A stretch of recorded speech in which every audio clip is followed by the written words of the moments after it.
Mummy આજે તો 11 છે, તો 11 માં આજે શું બનાવવાના છો? આજે આપણે મોરૈયાનો ભાત જીરાવાળો અને કઢી બનાવીશું. અચ્છા, આ 250 મોરૈયો આપણે લીધો છે. એને આપણે ધોઈ નાખીશું 2-3 પાણીએ. ઓકે. ત્યાં સુધીમાં આપણે કુકરમાં તેલ મૂકી દઈએ. ધોઈએ ત્યાં સુધીમાં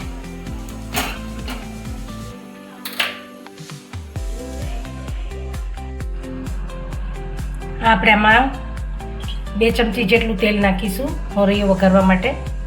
આનો ભાત કરવો છે એટલે મોરૈયાનો જીરા રાઈસ એટલે 1 ચમચી જીરું નાખીશું. આ મોરૈયો આપણે ધોઈ નાખ્યો છે 2-3 પાણીએ. હવે આપણે આમાં જીરું નાખી દીધું છે.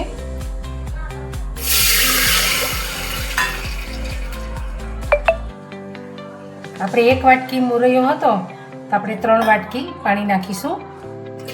આ 2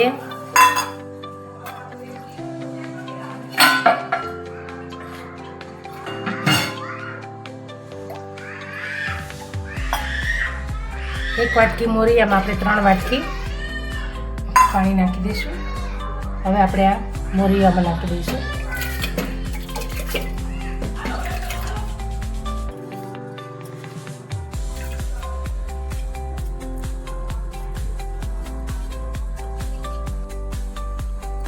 આપણે આમાં થોડુંક મીઠું ભાત છે એટલે સેજ થોડુંક ટેસ્ટ પ્રમાણે નાખીશું આપણે. હવે આપણે હલાવી નાખીશું.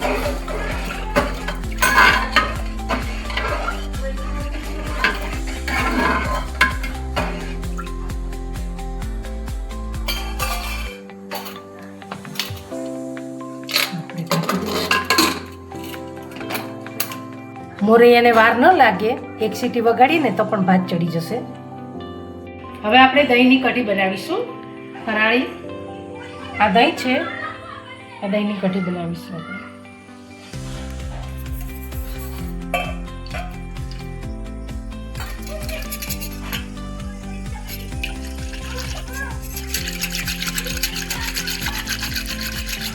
આપણે ચેરી લઈશું. આપણે દહીંની છાશ બનાવી છે. ખાટું મોળું દહીં હોય એ પ્રમાણે આપણે થોડું પાણી નાખી અને ઝેરી નાખવાનું. જરૂર પ્રમાણે પાણી નાખી દેવાનું. હવે આપણે રાજગરાનો લોટ નાખીશું કઢીમાં. આ 2 ચમચી નાખ્યો છે. પછી આપણી કઢીની ક્વોન્ટિટી હોય એ પ્રમાણે આપણે આમ જરીક આ ફેરવી અને જોઈ લેવાનું ઘાટું કે ઓછું વધતો થાય તો થોડોક નાખી દેવાનો. કઢી થોડીક ઘાટી તો બનાવવાની જ હોય.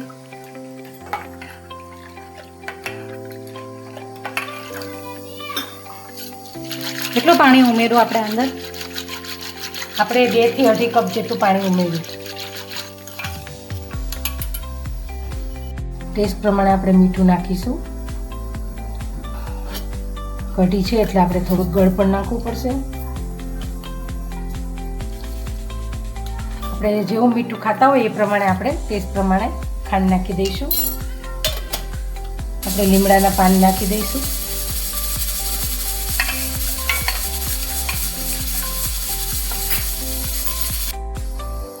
આપણે આદુને ખમણી નાખ્યું છે 1 ચમચી અને 1 મરચાના નાના નાના કટકા કરી નાખ્યા છે.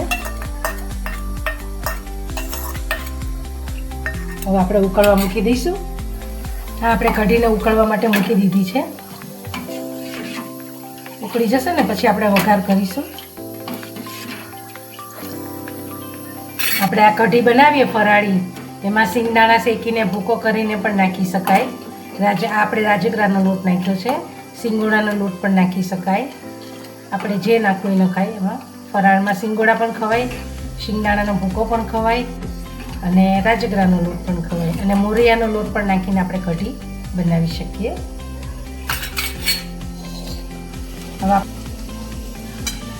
ફરાળી મોરૈયાનો ભાત અને ફરાળી કઢી એમ કે ખાવામાં ખૂબ જ સ્વાદિષ્ટ લાગે છે. જે ઉપવાસ ન કરતા હોય ને એને પણ કરવાનું મન થઈ જતું હોય છે, કેમ કે આપણે બેસનની કઢી બનાવીએ ને એવું જ લાગે છે અને ટેસ્ટ સારો આવે છે. એની જોડે આપણે સૂકી ભાજી એવું કરી શકીએ. ઘણા બધા શાક ખવાતા હોય છે, પણ ઘણા ખાતા હોય, ઘણા ન ખાતા હોય. બટેકા ન ખાતા હોય તો શક્કરિયાની ચિપ્સ બનાવાય, પછી કોબીજનું શાક ખવાય, ટીંડોરાનું ખવાય, ભીંડાનું ખવાય, એવા બધા શાક પણ ફરાળમાં ખવાતા હોય છે. તો બટેકાની જગ્યાએ તમે એવા બધા શાક પણ યુઝ કરી શકો છો. ટામેટા બટેકાનું રસાવાળું ને મોરિયાનો ભાત કરવો હોય તો એવું પણ કરી શકાય, એવું પણ સરસ લાગે. ઘણા ભીંડાનું શાક નથી ખાતા ને? ભીંડા તો ખવાય ઉપવાસમાં, તુરિયા પણ ખવાય. આપણે સામા પાચમ રહીએ ત્યારે તુરિયા પણ ખાઈએ જ છે ને સામા પાચમમાં. તો એવી રીતે તુરિયાનું શાક તમે બનાવો તો તુરિયાનું શાક પણ બનાવાય. આપણી કઢી ઉકળી ગઈ છે, આપણે એમાં લીલા ધાણા નાખી દઈશું.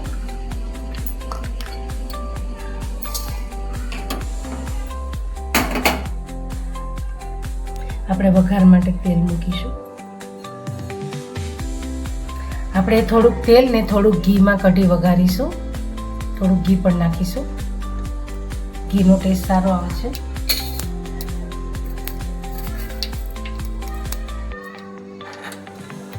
એમાં આપણે જીરું નાખી દઈશું. જો રાઈ ખાતા હોય તો નાખી શકો છો, ઘણા ખાય, ઘણા નથી ખાતા. અને એમાં સેજ લાલ મરચું આપણે નાખીશું એટલે કલર આવે. હવે આપણે વઘાર કરી નાખીશું.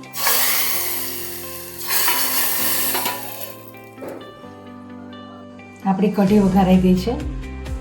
આપણા ભાત થઈ ગયા છે.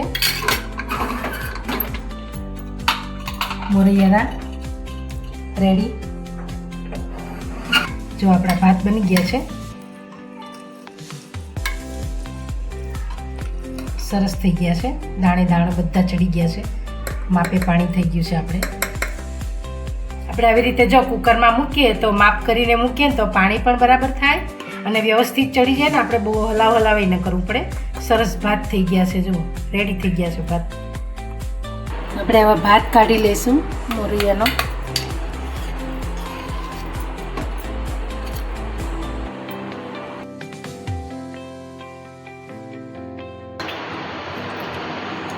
મોરિયાનો ભાત અને ફરાળી કઢી રેડી છે.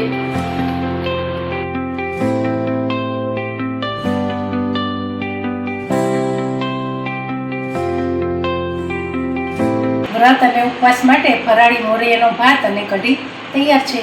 તો જો તમને અમારો વિડીયો ગમ્યો હોય તો શેર કરજો, લાઈક કરજો, સબસ્ક્રાઈબ કરજો અને બેલ બટન દબાવવાનું તો ભૂલતા જ નહીં.